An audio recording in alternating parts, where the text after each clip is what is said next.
President ছিল, যখন 8 পড়ে তখন তার মাথার মধ্যে আসছে আমি আমেরিকার প্রেসিডেন্ট হব। 8 বছর সে একদিন স্বপ্ন পূরণ করেছে। আপনি কেন নিয়াত করেন না আমি আমার ইউনিয়ন চেয়ারম্যান হব, আমি এমপি হব, আমি উপজেলার চেয়ারম্যান হব, আমি মিনিস্টার হব, আমি দেশের প্রধান হব, ওলামাই কেরাম দেশের প্রধান হবে, ওলামাই জায়গায় এর বাহিরে বের হতে পারি না। ভাবতেই পারি না আমরা কারা ছিলাম, আমরা কারা ছিলাম, এই চিন্তা আমাদের মাথার মধ্যেই নেই। ফাসেকদের তলমর্দন করতে পারি কিন্তু নিজে চেয়ারে বসবে চিন্তা করতে পারি। ফাসেকদের তলমর্দন করতে কোনো আপত্তি নেই, কিন্তু যখনই বলে আমি ক্ষমতায় বসবো এই খুবই আপত্তি। মেধাবীরা ছাত্র আন্দোলন করবেন, গোটা দুনিয়ার নেতৃত্ব প্রদান করতে হবে আজকের থেকে আপনাদেরকে। এটা মেধার কাজ, যারা মেধা আছে তারা এই কাজটা করবে। সবচেয়ে মেধাবী ছাত্রদের কাজ হলে রাজনীতি করা।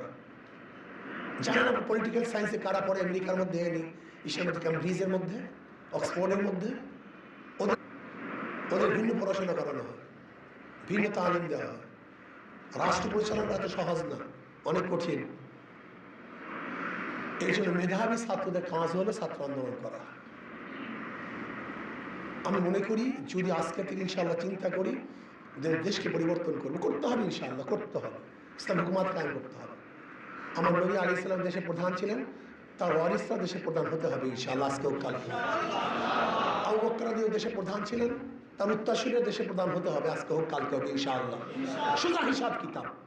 আমেরিকান পন্থীরা, রাশিয়ান পন্থীরা, চীনি পন্থীরা, ভারত পন্থীরা দেশে প্রধান হবে আর মদিনা পন্থীরা গোলাম হবে, এটা মানা যায় না। ক্লিয়ার কাট কথা, এটা মানা যায় না, এটা মানা যায় না। মদিনা পন্থীরা দেশে প্রধান হবে ইনশাআল্লাহ। নয় সমাপ্ত কর্মমোদের অবকাশ কোথায় বিশ্রামের, চলতে থাকুক, চালাতে থাকেন। আজকে হোক কালকে হোক বিশ্বাস করুন ইসলাম হুকুমত বাংলাদেশ হবেই হবে ইনশাআল্লাহ। আজকে হোক কালকে।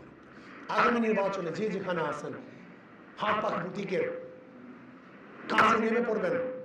ইসলামের থেকে যে আসবে, যেখানে একটা সিট থাকবে সবাই ঝাঁপিয়ে পড়ুন, ঝাঁপিয়ে পড়ুন ইনশাআল্লাহ। আগামী খেলা চলে যাবে ইনশাআল্লাহ, বিশ্বাস করেন আপনারা। মানুষের মন মেজাজি ঘুরে গেছে, বিশ্বাস করেন মানুষের মন মেজাজি ঘুরে গেছে। এরা বাটপারদেরকে ভোট দিবে না ইনশাআল্লাহ, চাঁদাবাজদেরকে ভোট দিবে। সব জায়গাতে দুদুকের চেয়ারম্যান সাহেব তার চেয়ার থেকে যে বক্তব্য দিচ্ছে আজ পর্যন্ত 54 বছরে এই বক্তৃতা কেউ দিতে পারে নাই, 54 বছরে কেউ দিতে পারে নাই।